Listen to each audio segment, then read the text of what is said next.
Poldi sanoi, että perkele.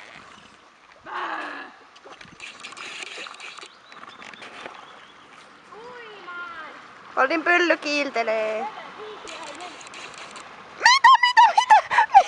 Voi ei, toivottavasti sillä ei mene korviin vettä. Voi kamala! Voi ei!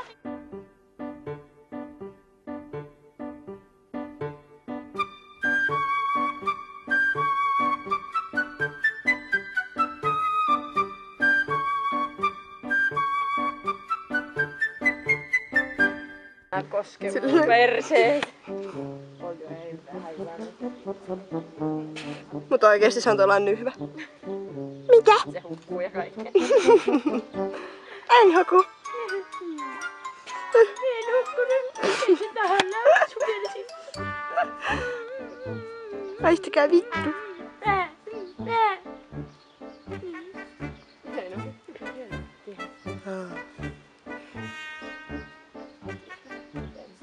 Poldi tulee kohta takaisin. Oota vähän vauhtia. Oota vähän. Siinä ei